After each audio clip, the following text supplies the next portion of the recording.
हम सब लोगों को मिल करके हमारे देश में निर्मित वस्तुओं का ही, यानी हमारे देश में जो के उत्पाद हैं उनका ही उपयोग करना चाहिए।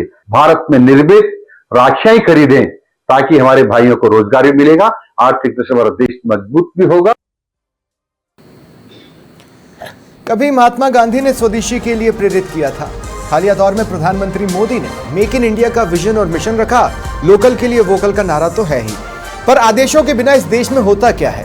तो राजस्थान ने इस राह को पकड़ा। 3 विभागों को कहा गया कि सिर्फ स्वदेशी चलेगा, विदेशी पर एक्शन और वसूली मोड लग जाएगा। आप खुद से पूछिए, हम दिन भर में कितनी विदेशी वस्तुओं का यूज करते हैं? कंफर्म कोई नहीं बता पाएगा। तो आदेश का एक पहलू तो व्यवहारिक वाला हो जाता है और दूसरा औचित्य वाला। और तमाम प्रश्न इन्हीं डायमेंशंस के इर्द गिर्द रहेंगे जिन्हें हम आज प्रश्नकाल में एड्रेस करेंगे। नमस्कार, स्वागत है आप सभी का। आपके साथ मैं हूं स्वप्निल। मेरे साथ जो गेस्ट जुड़ रहे हैं आपको इंट्रोड्यूस करवा देता हूं। बीजेपी से डॉक्टर चेतन राजपुरोहित मेरे साथ हैं, कांग्रेस से प्रियदर्शी भटनागर जी और रिटायर्ड आईएएस है अजीत कुमार सिंह जी। आप सभी का स्वागत है समाचार प्लस पर। मैं शुरुआत चेतन भाई आपसे कर रहा हूं। करने को तो सभी विभागों में किया जा सकता था ना, मतलब ग्राउंड ब्रेकिंग जैसा लगे भी तो 3 विभागों को चुना। क्या इसके पीछे की सोच है, मुझे थोड़ा सा समझाइए। स्वप्निल जी, पहले तो धन्यवाद करूंगा कि आपने बहुत अच्छे टॉपिक पर आज डिबेट रखी है, इसलिए मैं धन्यवाद करूंगा। क्योंकि हमारा शुरू से ये मानना है, हमारे संगठन का ये मानना है, और हमने आप बात कर रहे थे, हमने बहुत पहले से स्वदेशी जागरण मंच के माध्यम से हम लोगों ने ये काम आज से 40 साल पहले शुरू किया था। और ये क्यों शुरू किया था? ये इसीलिए शुरू किया था, जैसे प्रधानमंत्री जी का ड्रीम प्रोजेक्ट है वोकल फॉर लोकल या मेड इन इंडिया। ये क्यों किया गया? ये इसलिए किया गया है कि लोगों में जागरूकता पैदा हो और अपने यहाँ के जो लघु उद्योग है, अपने यहाँ के जो कुटीर उद्योग है, जो प्रोडक्ट वो लोग बनाते हैं उनको खरीदे लोग। खरीदेंगे कब? जब उनके बीच में जाके बात रखेंगे, उनको बताएंगे कि इससे क्या क्या फायदे हैं देश को। नहीं, लेकिन चेतन भाई पंचायती राज विभाग, शिक्षा विभाग, संस्कृत शिक्षा विभाग, मैं कह रहा हूँ सभी में आ सकता था ना, जलदाय विभाग में भी निकाल देते। मैं कह रहा हूँ ये हाफ हार्टेड या हाफ कुक्ड क्यों? नहीं, मैं इसी बात पे आ रहा था। आपको शुरुआत कहीं से तो स्वप्निल जी करनी पड़ेगी। शुरुआत की है, अच्छी शुरुआत है, धन्यवाद करना चाहिए सब लोगों को कि आज उन्होंने ये आदेश किया है। हाँ, ये भी है इसके अंदर, अगर कहीं पर आवश्यकता कोई चीज की है तो उसके लिए अनुमति ले लीजिए। जिसके बिना काम नहीं चल रहा है, काम रुक रहा है, उसके लिए अनुमति ले लीजिए। लेकिन जो सामान्य, आप याद करिए, चेतन भाई एक चीज बताइए, सरकारी ढर्रा इस चीज पर चलता है कि टेंडर सबसे कम किसका होगा। 2 मिनट चेतन भाई मैं ये कह रहा हूँ सरकारी ढर्रा इस चीज पर चलता है कि टेंडर सबसे कम किसका होगा या बेटर किसका होगा। मैं ये कह रहा हूँ कि स्वदेशी थोड़ा तो महंगा पड़ेगा। बैकअप है आपके पास? क्या है आपके पास? मैं इसी बात पर मैं आपकी बात पे आ रहा था। खादी मंदिर का एग्जांपल मैंने इसीलिए दिया था। मैं भी किसी सरकारी ऑफिस में या किसी यूनिवर्सिटी में काम करता हूँ। खादी मंदिर का जो प्रोडक्ट है, चाहे वो फर्नीचर है, चाहे कोई दूसरा प्रोडक्ट है, हाँ महंगा जरूर होता है, ये मानता हूँ मैं, लेकिन ड्यूरेबिलिटी की अगर आप देखेंगे, मजबूती की अगर आप देखेंगे, तो उनका सबसे अच्छा। इसी प्रकार से खादी का प्रधानमंत्री जी ने कहा खादी को बढ़ावा क्यों मिलना चाहिए? खादी को इसीलिए बढ़ावा मिलना चाहिए। खादी मंदिर में जो प्रोडक्ट बनते हैं उनके आपने देखा होगा किस प्रकार से माननीय प्रधानमंत्री जी ने पिछले 10 साल में खादी को लॉन्च किया है। उसका प्रभाव देखने को मिल रहा है। उनके इनकम आय बढ़ी है, उनकी अर्थव्यवस्था सुधरी है, क्योंकि खादी के जो प्रोजेक्ट आते हैं ग्रामीण अंचल से, कुटीर उद्योग वहीं से आते हैं। तो प्रधानमंत्री जी की सोच हो, चाहे माननीय मुख्यमंत्री जी की सोच हो, और चाहे माननीय शिक्षा मंत्री जी की सोच हो, ठीक है, ये सोच एक ही समान है। ठीक है, मैं आपके पास पॉइंट ऑफ व्यू को समझना चाहता था। इसके और भी पहलुओं पर मैं आगे आपसे डिस्कस करूंगा, लेकिन प्रियदर्शी भटनागर जी, विपक्ष इसे किस तौर पर देख रहा है? क्योंकि स्वदेशी बोलेंगे तो स्वागत तो करना ही है, इसमें तो कुछ हो ही नहीं सकता, यही फैक्ट है। देखिए, माननीय मदन दिलावर जी कि जो ये सोशल मीडिया पर उनका जो स्टेटमेंट सामने आया है, मुझे ऐसा लग रहा है कि मदन दिलावर जी शोबाजी के दिमागी बुखार से पीड़ित है। उनको कोई ना कोई बड़ी समस्या है, दिमागी बुखार जैसी। अब मैं उसको इस नजरिए से देखता हूँ। नहीं, पर प्रियदर्शी भाई, स्वदेशी में शोबाजी क्या है? मैं आपको क्लियर कर रहा हूँ ना, पूरा क्लियर कर दूंगा मैं आपको। देखिए, सबसे पहली चीज तो जो हमारे सामने ये बात आई है कि शिक्षा विभाग में, पंचायत में, संस्कृत में, इन तीनों विभागों के अंदर इस तरीके का स्वदेशी अपनाने के लिए जोर दिया है। ठीक है, हम इसका समर्थन करते हैं, लेकिन हमारी दृष्टि के अंदर इस तरीके का आदेश डिफेक्टिव है और दुर्भावनाग्रस्त है। नहीं, 2 सेकंड प्रियदर्शी भाई, अब आप ना सीधे मुझे डिफेक्ट्स गिनाना चालू कीजिए, डिफेक्ट नंबर 1, डिफेक्ट नंबर 2, इस टाइप से। बिल्कुल। मैं आपको कहा ना, मैं जो बात बोल रहा हूँ ना, मैं उसको बिल्कुल क्लियर करूंगा। आप ये मत सोचिए कि मैं गोलमोल बात कर जाऊंगा, मैं क्लियर कर रहा हूँ। हाँ, बताइए। डिफेक्टिव इस नजरिए से है कि जब कोई मंत्री स्तर का व्यक्ति इस तरीके की बात करता है तो उसको ये भी क्लियर करना चाहिए था कि इन तीनों विभागों के अंदर ये सामान हम विदेशी उपयोग में ले रहे हैं और ये सामान हम आज से विदेशी सामान उपयोग में नहीं लेंगे और उसकी ऑल्टरनेटिव व्यवस्था हमने ये करी है। तो ये तो हम इसको कंप्लीट आदेश मानेंगे। नहीं, पर तो उसमें ये पॉइंट दिया गया, उसमें ये बोला गया है कि जहां पर मैनेज नहीं हो सकता वहां पर चलेगा, बस बता दें। देखिए, मैंने आपको अभी बोला, मैं पूरा क्लियर करूंगा। तो डिफेक्टिव तो इसलिए कि इन्होंने यही नहीं क्लियर करा कि इन तीनों विभागों में क्या क्या मटेरियल विदेशी उपयोग में होता है और क्या क्या वो उसकी जगह रिप्लेसमेंट में लाएंगे। ये तो हमारी दृष्टि में डिफेक्टिव है। अब दुर्भावनाग्रस्त इसलिए कि उन्होंने जो दूसरा ऑप्शन चुना है, दूसरा ऑप्शन उन्होंने ये चुना कि कभी विकट परिस्थितियों में या आवश्यकता होने पर, वो आवश्यकता कौन बताएगा? शिक्षक या जो भी विभागीय अधिकारी हैं, प्रशासनिक अधिकारी हैं, वो बताएंगे विभाग कि भाई ये चीजों की आवश्यकता है, तो उसको मंत्री स्तर के ऊपर ग्रांट किया जाएगा। तो हम ये नहीं चाहते हैं कि मंत्री स्तर पर इस तरीके की कमीशन खोरी का या इस तरीके का कोई लगे, हम ऐसा करता ही नहीं चाहते। बिल्कुल हम ऐसा नहीं चाहते। आपको इसमें भ्रष्टाचार की बू आ रही है, ठीक है? बिल्कुल, आपको इसमें भ्रष्टाचार की बू आ रही है। उसके अलावा मैं मेरी बात कंप्लीट करूं, एक सेंटेंस और बोलूंगा। हाँ। अभी मेरे आदरणीय मित्र, मेरे साथी, भारतीय जनता पार्टी के प्रवक्ता बोल रहे थे, चेतन जी, कि शुरुआत का तो स्वागत करना चाहिए। तो मैं इनको ये याद दिला दूं, अभी राजस्थान के अंदर 15 महीनों से ज्यादा हो गए भारतीय जनता पार्टी की सरकार को, ये इसको शुरुआत बोलते हैं और इनको एक चीज इन्हीं का याद दिला रहा हूं। मैंने अभी वो न्यूज़ नहीं, ये एक कदम की शुरुआत है दादा। कई बार कई सरकारें जाते जाते अंतिम 6 महीने में कुछ शुरुआत करके चली जाती है, तो इतना नहीं उतरेंगे। बाकी जहां तक आप वैलिड थे, मैंने आपको पूरा बोलने दिया प्रियदर्शी भाई, इस जगह पर तो मुझे भी आपत्ति है। स्वप्निल जी, बात अधूरी रहेगी ना तो मजा नहीं आएगा। मैंने आपको क्या बोला कि मैं पूरी बात कंप्लीट, तो शॉर्ट में बोल दीजिए मुझे। हाँ, शॉर्ट में बोल दीजिए। मैं शॉर्ट में बता देता हूँ, बिल्कुल शॉर्ट में बोल देता हूँ। 27/1/2024 को इन्हीं मदन दिलावर जी ने सोशल मीडिया पर और सारे प्रेस रिलीज को, प्रेस को बुलाकर ये कहा था, सूर्य नमस्कार के साथ साथ हम ये घोषणा करते हैं कि शिक्षा विभाग और पंचायत राज विभाग के अंदर हम विदेशी सामान का रोक लगाएंगे। तो आज शुरुआत थी, तो वो क्या था? वो क्या था जो उन्होंने 27/1/2024 को किया था? ठीक है, तो ये शोबाजी के बुखार से ग्रस्त है। ठीक है, हो सकता है इस पीरियड में उन्होंने स्टडी कंप्लीट की हो, लेकिन ये तो चेतन जी बताएंगे, मैं उनके पास तो अभी बाद में जाऊंगा। लेकिन अजीत कुमार सिंह जी रिटायर्ड आईएएस हैं। अजीत जी, मैं आपके पास आ रहा हूं। स्वदेशी का विरोध कोई भी सेन इंडियन कर ही नहीं सकता, लेकिन मैं ये लॉजिक समझना चाहता हूं कि विभागों में इम्प्लीमेंटेशन दो चीजों पे, मतलब हम जानते हैं ना कि छोटी से छोटी चीज के लिए भी टेंडर निकलता है, तो हम किस चीज को बढ़ावा दे रहे हैं? इसके मतलब इसका व्यवहारिक पहलू क्या है आपके हिसाब से? जी स्वप्निल जी, आपको जो को पैनलिस्ट है उनको नमस्कार, आपके दर्शकों को नमस्कार। जैसा कि आपने कहा है कि स्वदेशी जो है वो तो सबको पसंद है, और अगर आप देखें तो 1905 में जब वेस्ट बंगाल का डिवीजन हुआ था, उस समय भी स्वदेशी के लिए एक अभियान चला था पूरे देश में। तो ये बहुत पुरानी, और अगर आप अन्य देशों का भी देखेंगे, जापान हुआ या चाइना हुआ, उनके इतिहास को उठा करके देखेंगे तो समय समय पर जो है स्वदेशी की जो है बात उठती रही है और उस पर बल दिया जाता है। तो जैसा आपने कहा कि सिद्धांततः तो स्वदेशी यूज करने में मतलब कि किसी को भी किसी प्रकार की समस्या नहीं आनी चाहिए।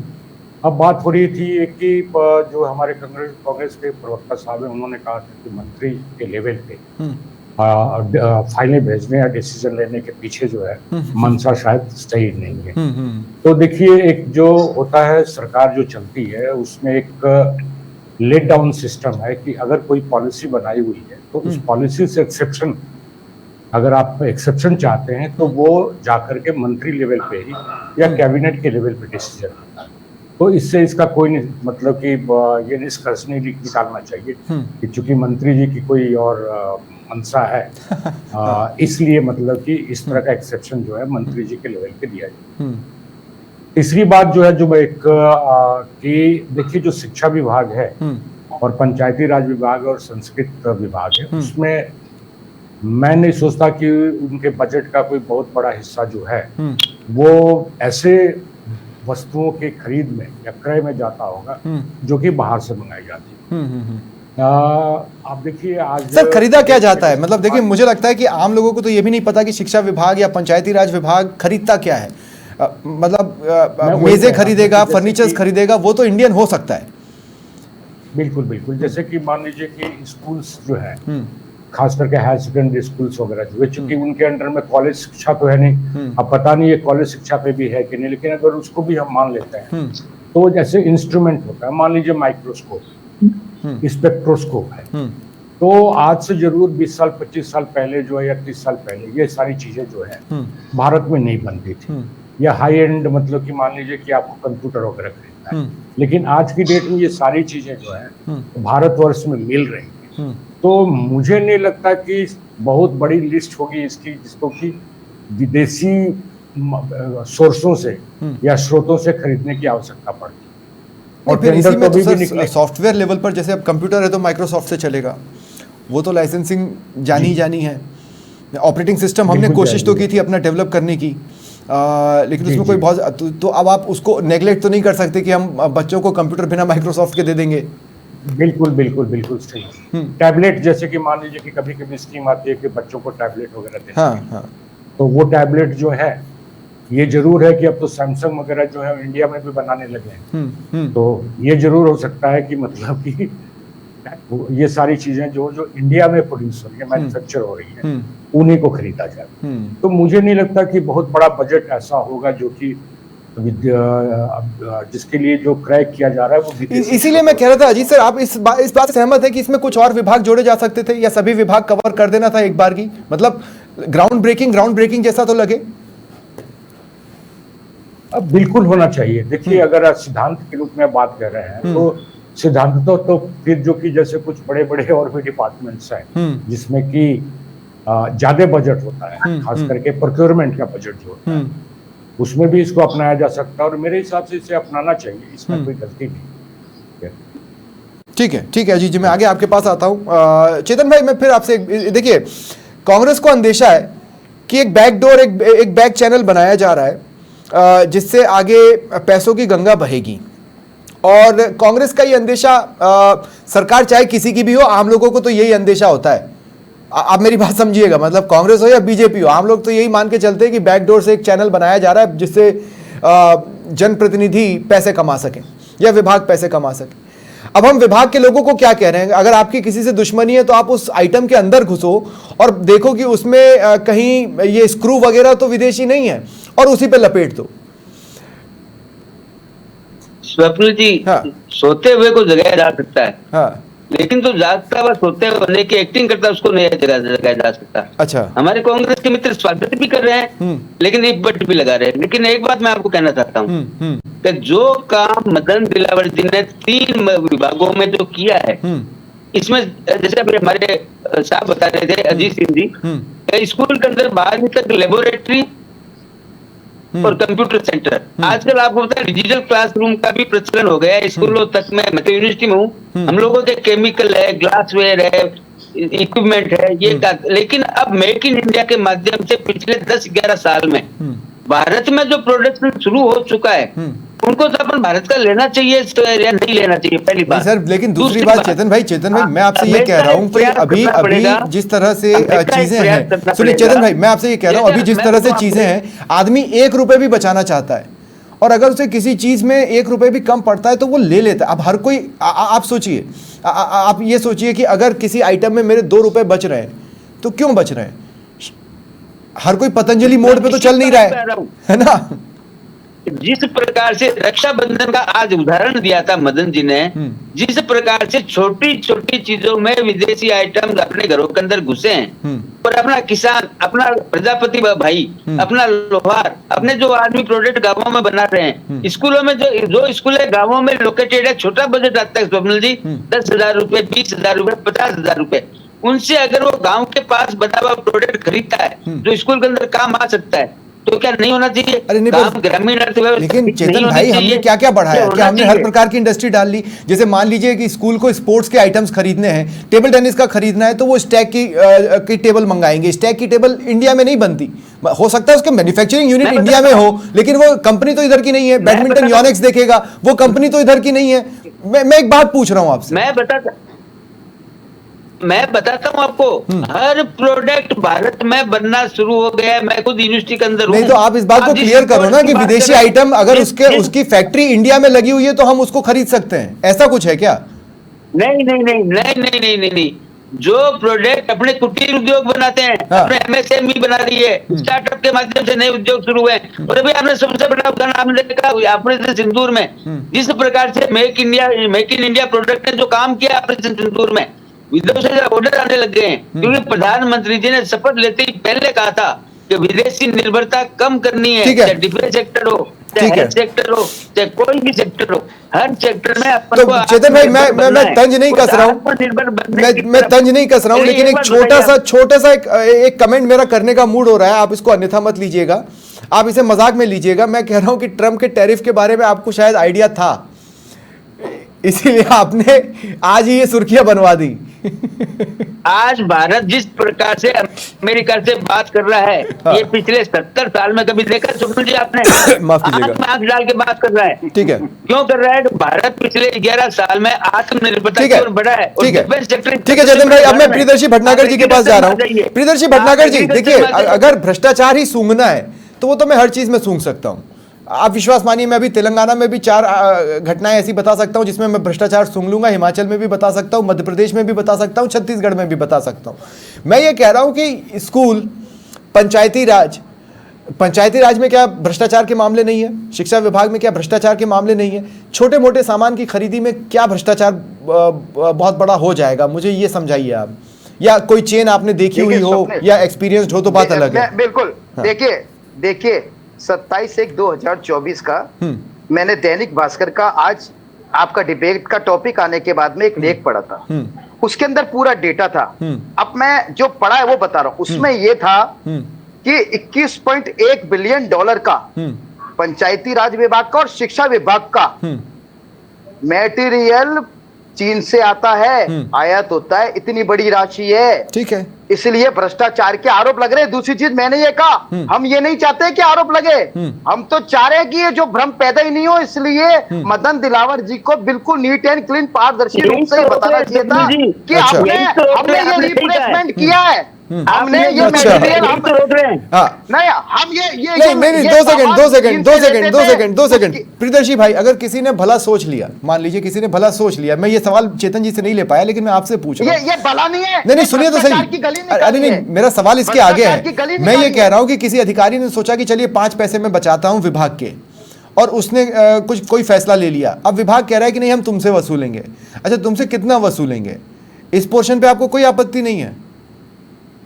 बिल्कुल आपत्ति है हमारे को। मैंने ये कहा ना, ये समग्र रूप से ये जो स्टेटमेंट है ना, ये उनके पाले में गेंद ले जाने के लिए खेला हुआ खेल है। ये गली निकाली है उन्होंने भ्रष्टाचार की, ये भ्रष्टाचार की गली निकाली है ताकि कुल मिला के जो डिसीजन हो, जो डिसीजन वो सीधा का सीधा मंत्री जी इकलौते के हाथ में हो। ठीक है, में विश्वास नहीं रखते हैं। पर मंत्री जी पंचायत बंटवारे में विश्वास नहीं। 2 सेकंड, शिक्षा विभाग तो चलिए आ गया, पंचायती राज विभाग किसी और के हाथ में होगा, कोई और विभाग किसी और के हाथ में होगा। आप ये कह रहे हैं कि ये चेन आगे बढ़ेगी और बहुत तरीके से जुड़ती जाएगी। लेकिन चेतन भाई, मेरा सवाल यही है, एक आम अधिकारी से भूल हो भी गई तो बोले हम तुमसे वसूलेंगे, मतलब क्या वसूलेंगे भाई? थोड़ा सा समझाइए। ब्लैकमेलिंग की राजनीति है। ठीक है, ब्लैकमेलिंग ठीक है, प्रियदर्शी भाई 2 मिनट। जबरन जी, हमारे मित्र बिल्कुल सही कह रहे हैं।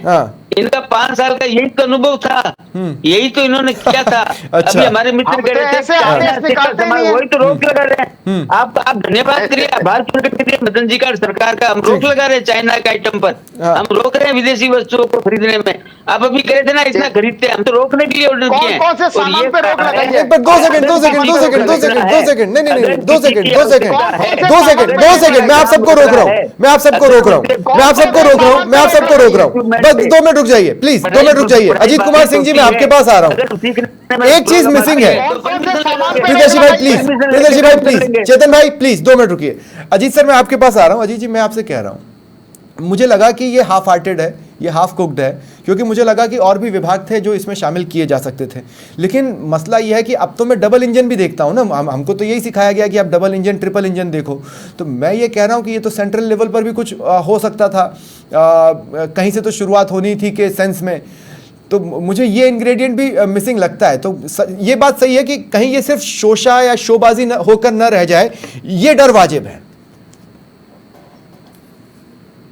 जी, मतलब कि मैं बिल्कुल सहमत हूँ आपसे कि अन्य विभागों के लिए भी किया जाना चाहिए। और जहाँ तक सेंट्रल गवर्नमेंट की बात है, अगर आप देखेंगे तो वहाँ पे एक ई पोर्टल बना हुआ है, हाँ, हाँ, जिसमें कि ट्रांसपेरेंसी बहुत ज्यादा है। और आप उसको देखेंगे कि जो अधिकांश जो प्रोडक्ट्स हैं वो भारत के मैन्युफैक्चरर्स हैं, उन्हीं की खरीदी जाती है। पिछले साल का मैं डेटा देख रहा था, तो उसमें करीब 87.5% जो प्रोक्योरमेंट हुआ है वो सारे के सारे जो है भारतीय जो कंपनीज है उनके मार्फत हुआ है। तो सेंट्रल गवर्नमेंट ने अच्छा स्टेप लिया हुआ है पहले, और राज्य सरकार भी अगर लेती है तो अच्छी बात है। और जहां तक देखिए, अभी सुप्रीम कोर्ट ने 2-3 दिन पहले कहा था कि ये एक कोई मामला था, उसमें मतलब कि जो प्रिवेंशन ऑफ करप्शन एक्ट में जो चेंजेस हुए थे उसकी सुनवाई हो रही थी वहाँ पे पब्लिक इंटरेस्ट लिटिगेशन में। तो सुप्रीम कोर्ट का एक बड़ा अच्छा ऑब्जर्वेशन था कि एक आदत बन गई है लोगों को कि अफसरों के खिलाफ जो है जब भी मन करे तो एक भ्रष्टाचार का जो है एक उन पे दोष आरोपण करते हैं। तो उसी तरह से जो है मैं नहीं चाहता कि मतलब कि बिना किसी आधार की या तथ्य के सिर्फ ये कह दिया जाए कि ये आदेश निकाला गया है तो इससे भ्रष्टाचार बढ़ेगा, या मंत्री जी अपने लेवल पे डिसीजन लेंगे और इससे भ्रष्टाचार बढ़ जाएगा। थोड़ा सा इस पे ध्यान देना पड़ेगा कि देखिए, हर एक डिपार्टमेंट का, हर एक मिनिस्ट्री का एक रूल ऑफ बिजनेस होता है, रूल्स ऑफ बिजनेस होता है। तो आप देखेंगे किसी भी का भी उठा के देख लें, पिछले 30 साल से 40 साल से उठा करके देख लें रूल्स ऑफ बिजनेस, तो उसमें साफ रहता है कि अगर प्रोक्योरमेंट जो मतलब क्रय किया जा रहा है, अगर उसकी मात्रा टोटल से इतनी ज्यादा है तो मतलब इतनी है तो किस लेवल पे डिसाइड होगा, इससे ये रेंज है तो कहाँ होगा। और अल्टीमेटली जहां तक ये बड़े बड़े जो टेंडर्स होते हैं वो हर एक डिपार्टमेंट में पिछले 30-40 साल से आप देखेंगे तो मंत्री के लेवल पे ही डिसीजन होते हैं। ठीक है। तो ऐसा नहीं है कि मंत्री जी ने कोई नया मतलब कि सर्कुलर या नया एक इस तरह की सिस्टम लगा दिया है और उसमें भ्रष्टाचार की बू दिखाई देती है। मैं इससे सहमत नहीं। ठीक है, ठीक है, बहुत बहुत शुक्रिया आप सभी का मेरे साथ जुड़ने के लिए। एक पहल के तौर पर स्वागत किया जाना चाहिए, लेकिन अंदेशों की भी अपनी वैल्यू होती है, और ये अंदेशे क्यों होते हैं ये इस देश के इतिहास ने ही हमको सिखाया है। ऐसे में स्वागत तो किया जाना चाहिए, लेकिन नज़र भी रखी जानी चाहिए, जो मीडिया कर्मी के तौर पर हम रखते रहेंगे। फिलहाल इतना ही, नमस्कार।